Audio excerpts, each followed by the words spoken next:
At some point, most cars are gonna run into this issue, a failing CV boot. Here you can see I have a ripped CV boot slinging grease everywhere. And if you don't catch this early enough, you're gonna take what's a $100 repair and turn it into a $1,500 repair.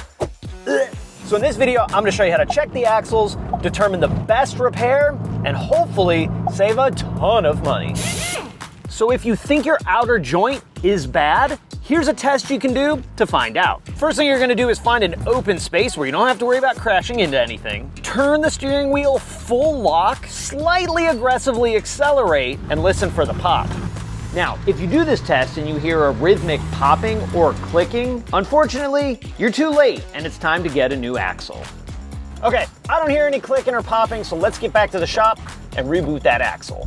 Now for this job, we're using an 02911, but it's gonna be pretty similar on most every car. And also, the worst part of this whole thing is how much grease is all over the place. You're gonna be able to do most CV boots with just some basic hand tools. Some other things you probably wanna have on hand are gonna be a torque wrench, a long breaker bar, a boot clamp tool, and a ball joint press. Now, because ours has some special needs, we have a couple of extra things that we're gonna use, but you may not need. And something else I can't forget, 8,000 pig mats and 900 cans of brake clean, because this job is messy. Now here's a little bit of unplanned advice. While you have your car off the ground and you're kind of getting this job done, good opportunity to take a look at the rest of your suspension and ball joints and everything. I actually found I got a bent control arm on this car, so we'll have to save that repair for another day. Doing this job is pretty straightforward. We're gonna take the axle out, bring it over to the bench, take our old boots off, clean everything, put our new ones on. I'm gonna show you the steps that I do to make this job as easy as possible. Also a good idea to check the other side CV boot as well. The driver's side of this car is not split, but it is starting to crack. If you catch it here, replace the boot, and then you won't have to clean up that giant mess of grease all over the inside of your wheel and all over the wheel hub. To give me enough room to swing out the hub and get the axle out, I'm gonna take out this bolt, I'm gonna loosen this bolt, and I might take the tie rod off, see how much room I get without doing it. I like to start by taking off the nut or the bolt that is in the end of the axle that's through the hub. This is usually the tightest bolt on the whole job. Like it was nothing, jeez. Also, if you got a little bit of rust on the end of here, go ahead and get that cleaned off. If ever you're taking a bolt off and you're not sure it has any kind of adjustment, throw a little paint mark on it like this. That way you can put it back exactly where it came from. And in order to prevent everything from moving around on you, put a screwdriver in the vent of the rotor and that'll hold the axle. You can also use that same method to rotate it around to access the bolts that are up on top. I bet you every one of these bolts we're taking out, you know what I'm gonna say. One-time use. Basically, I want to take off as little as possible to give myself as much room as possible. Now we're going to follow our axle all the way in to where it mates up to the transmission. There's 6 bolts back here that I'm going to take out. This is really common in VW, Audi, and obviously Porsche land to have the inner axle bolted in. Next up, what I have to do is drive the outer joint out of the hub, and that's this piece right here. Take your old nut, thread it on. You just want to make sure that the threaded part of the axle is not sticking out. It doesn't matter if we damage the nut, the last thing you want to do is damage the threads on the axle. That I have seen happen, it makes for a very, very bad day. Now for taking the tie rod off, we're gonna use this guy right here, which is basically just gonna press this out. All we gotta do now is pull our hub away and work our axle on out. Okay, let's get some new boots on this thing.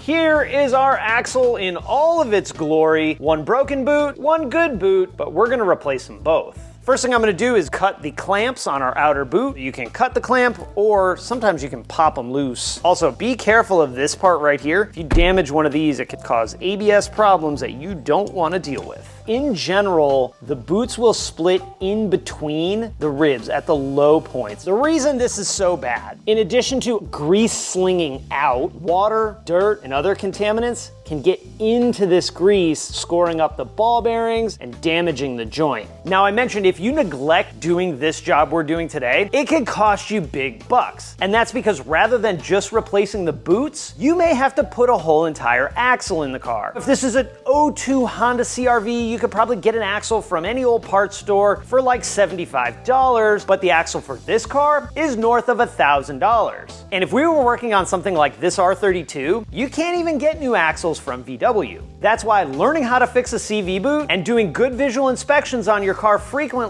can save you a ton of money. Something cool you'll notice about this axle is the diameter is the same all the way throughout. What that lets you do is just take one joint off, then you can clean and reboot the outer one without taking it out. This is okay, especially if the boot's not split, but in our case, we're still gonna take this apart, clean everything, and put it back together. After cutting this boot off and opening it up, you can see how much grease in here is actually pretty sad. I'm kind of surprised, especially because the boot wasn't split, but this makes a really good case for if you're this far in, you might as well take it apart, do a thorough job cleaning, and get rid of all that old grease. Now I'm gonna carefully tap off the back cover because behind this cover, we have a snap ring that we have to remove.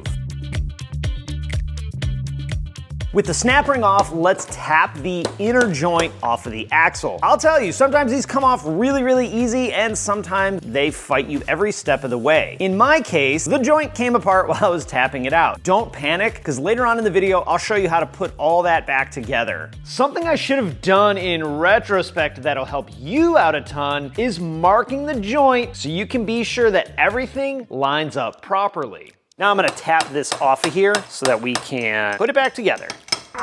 Grease everywhere. Now she's being stubborn, get a little heat on it. Just don't overdo it. You don't wanna damage the axle. It may fight you. That one came off pretty easy. Make sure you also pay attention to which way it goes. In our case, this flatter end faced that way. One last thing, we've got a clip here on the outer joint, just like we did on the inner. Not all cars have this, so it's something you really want to make sure you pay attention to so you don't end up destroying the joint. Our axle is completely disassembled. Now it's time to separate the pros from the nos. Right here, we have one nice, clean, shiny ball from our inner joint, and we have one that's all full of yucky old grease. This is what you want all of these components to look like, nice and clean. This is gonna allow you to inspect them for damage, as well as make sure we don't have any old dirt, grime, or crusty grease. You also wanna make sure you're looking at the other side of where the ball goes. So this is like part of the retainer. Make sure you don't have any scoring, marring, or overall sadness. If you do, maybe it's time for a new axle. Maybe you could reboot it. You'll have to use your own judgment there. For the outer joint, you'll notice it didn't come apart. I'm gonna show you a way to clean it without taking it all apart, but really, best practice, take it apart and clean everything. And we're just gonna basically fill it with brake parts cleaner. Just try and rinse as much grease out as you can and do it again and again and again till it's clean. But I'm telling you, taking it apart and cleaning it thoroughly is the better option. Basically, the way you're gonna get this apart, you're overextending the joint till you can get the balls out.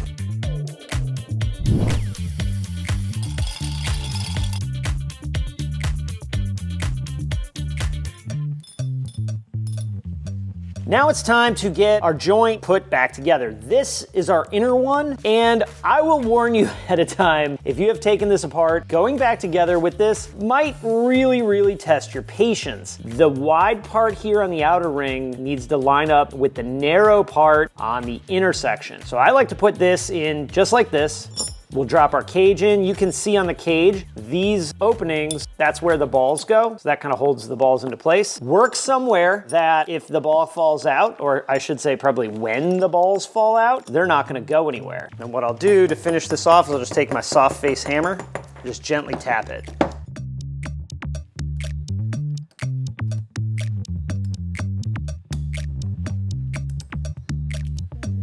There we go. Yes! Haha! I did it. Now that our balls are back in their home, let's put this axle back together. Make sure the first thing you put on is your inner clamp. Next is gonna be our boot. Before I slide this joint on though, I'm gonna put some grease in it. Here, let's put a little grease on our splines. Get your grease all circulated as best you can. This really does give you a good idea of how much articulation this axle actually has. It's got to go not only up and down, but turn as well. That's why the fronts generally wear out and the backs maybe not so much. While we're here, let's go ahead and crimp these boot clamps. The tool that I'm using is a special tool meant specifically for this. It's awesome, so I'll link it down in the description. Moving on to our inner, we're gonna follow the same process. This piece actually is recessed because remember we have that circlip. Get a nice big chunky socket, set it on there, and then just gently tap it home.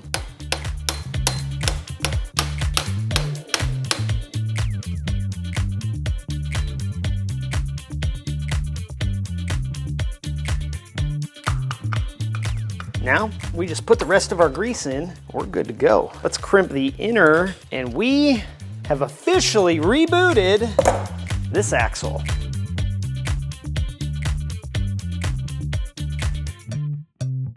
Before you get that axle put in, go back over to the car and clean all that grease off of the hub. Now you're not making microchips here, but you wanna make sure you don't leave a giant mess left behind. So I got the outer joint in, I'm working on the inner joint now. I like to start all the bolts first and then go back and tighten them. Also, I generally put a little bit of blue thread locker on there just to be safe. Sometimes these kind of bolts need to be tightened with the car on the ground or the suspension loaded up. I need to refer to the repair manual on this car because I'm not sure, but I'm pretty sure we gotta have the suspension loaded up. If you are not working on a lift, take your floor jack with a block of wood in the same spot that I have this, just crank up on it. The torque spec for the inner bolts on this car is 39 Newton meters, which I think is 29 pound-feet of torque. For contrast, the outer one is 460 Newton meters. Well, I don't think my torque range goes up that high, so we're just gonna have to do our best.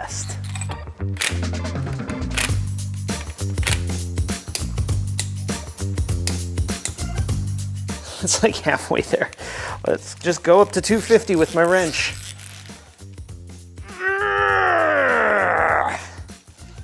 I think that's probably tight. Let me see if I can tighten it anymore.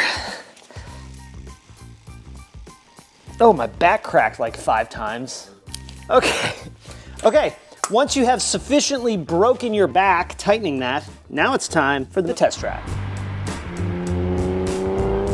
After you're all wrapped up, make sure you put a good test drive on the car, listen for any weird noises. I would also double check, just like you did at the beginning, to be sure that you don't have any popping or clicking in that joint. Then you can congratulate yourself on a successful repair that you'll never be able to show all your friends how cool and awesome of a job you did. With that, I'm out. Have an awesome day. I'll talk to you guys again next time. And of course, links to everything you would need to do a CV boot down in the description.